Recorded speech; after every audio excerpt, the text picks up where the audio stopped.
Today, my topic of lecture is some ability for career development of the students. This is mainly meant for the students. However, the teachers are also welcome to attend this lecture. Even some guardians may attend this lecture. So, I got some Vivekananda, the patriot, saying and inspirer of the national consciousness of honor India. We know that education is the manifestation of the perfection already in man. So it's not just memorizing certain matters and reproducing in the exam copy, answer copy, and then getting some grade or some job. No.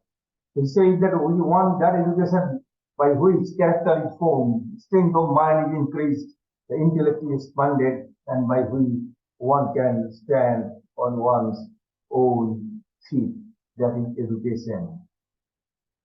So what is aim of education? Aim of education is that the society will see the intellectual, civil servants, company executives, scientists, professors, judges, politicians, social workers among them. Education should be oriented to develop the physical, mind, and character of the student.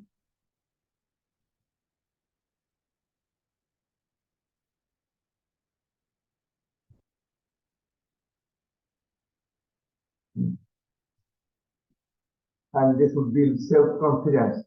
Therefore, some special abilities are needed. Now, in the picture, you can see Mahatma Gandhi discussing Tagore at Shantiniketan about the educational details. So, that the Sarvapalli Radhakrishnan said the three things: the dynamism, intellectual efficiency, and spiritual direction. They together constitute the proper aim of education. And the end product of education is a free, creative man who can battle against the historical circumstances and adversities of nature. So for achieving all those things, actually you have to and gain success to successful life, you must inculcate some ability. I'll say something about these abilities. So first and foremost, you should have the best quality of linguistic intelligence. That's listening and understanding the written and oral expressions of others and expressing yourself and communicating yourself very effectively. However, you fail to communicate effectively with your employees, seniors, students, as the case may be, because this communication skill or linguistic intelligence is the convenient system through which your knowledge flows, your electricity flows to the table, the reservoir water goes to the field, to the canal, the convenient system. Similarly, the convenient system is your communication skill. And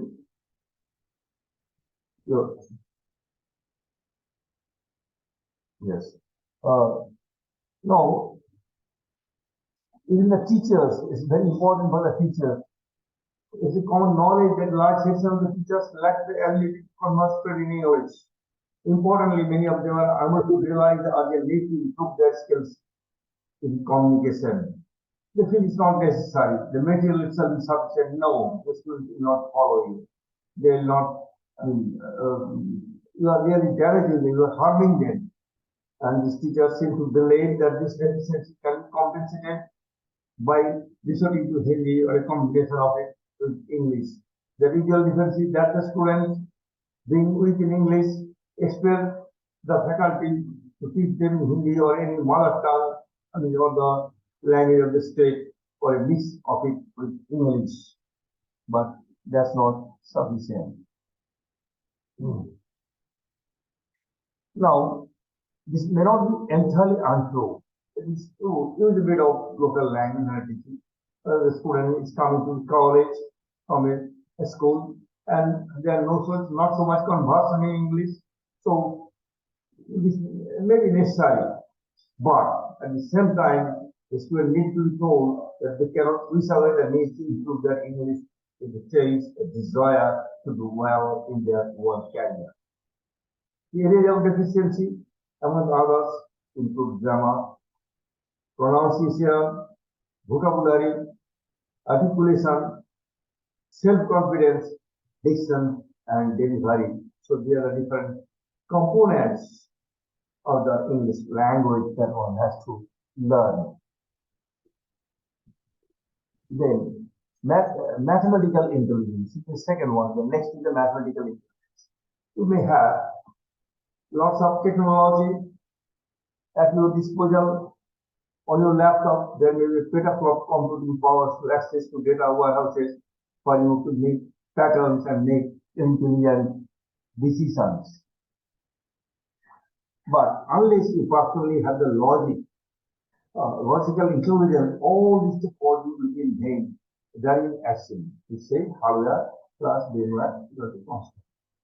In the mathematical intelligence. But suppose you less hardware is there, but you have powerful brainware.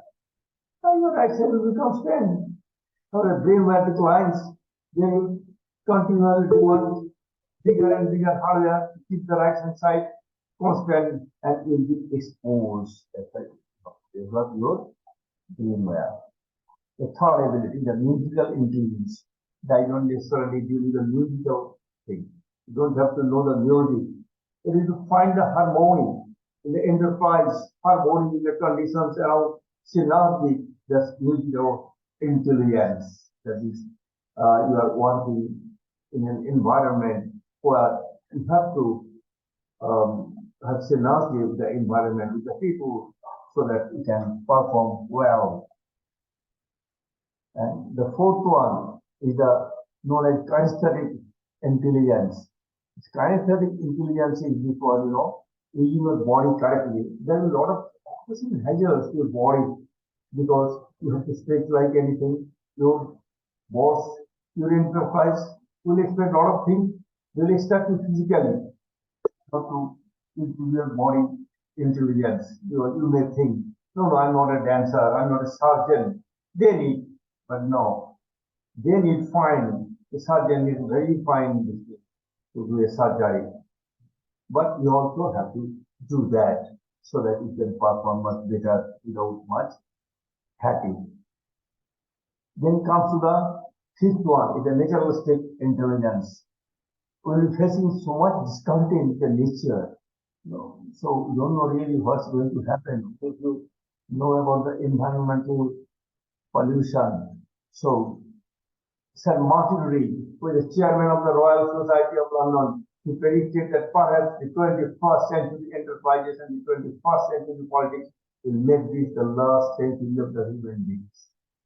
Because of the sheer neglect, the sheer exploitation of the nature, and because of the terrorism. So the ultimate challenges which are posed before us, and then global warming and the terrorism. So this will be the last century of the human history, and this beautiful planet, which is called Earth, on which we are all co-passengers, exist at all. Therefore, things we have to be. Yeah. Then we come to the next one, the language of intelligence. That is the sixth one. Suppose the pilot is flying an airplane, the ground communication will be cut off.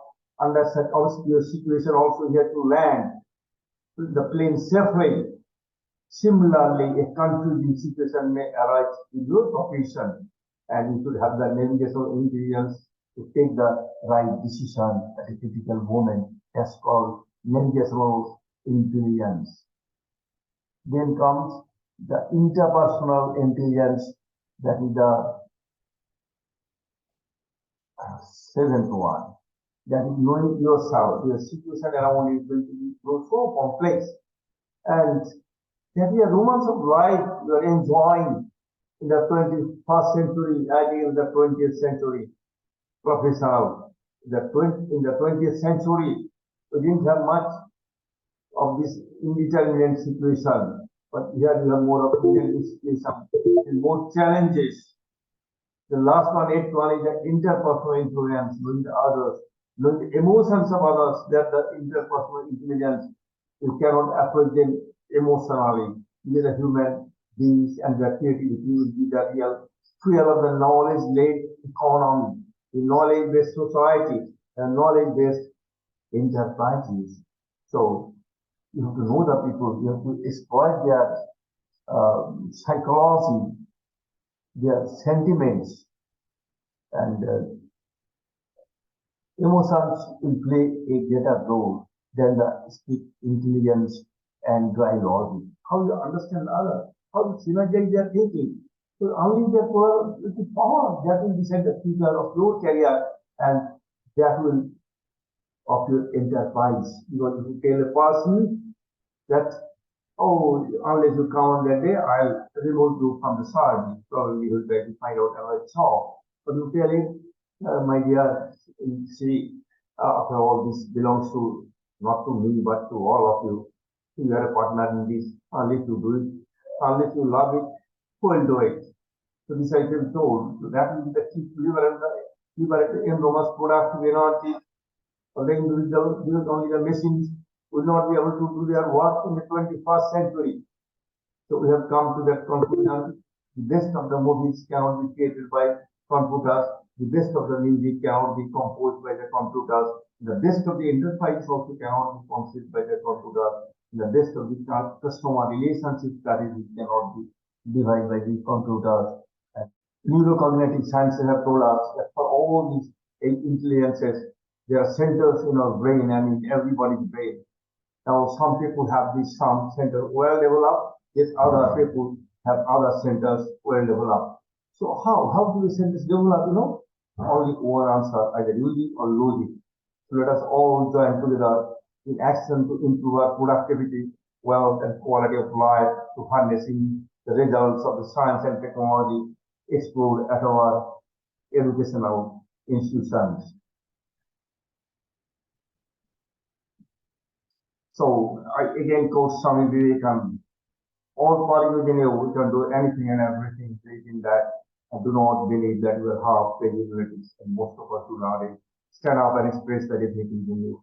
And my dear students, I tell you that if you take care, you can develop all these abilities and you can do extremely well. Like, Alexander the Great, and for that matter, like any other great man. And from Upanishad, we have, you are what your deepest desire is. As your desire, show your intention. As your intention, show your will. And as your will, show your deed. As your deed, show your destiny. I thank you for your patient hearing. And I wish that all of you develop all these abilities and do extremely well in your career. Thank you again.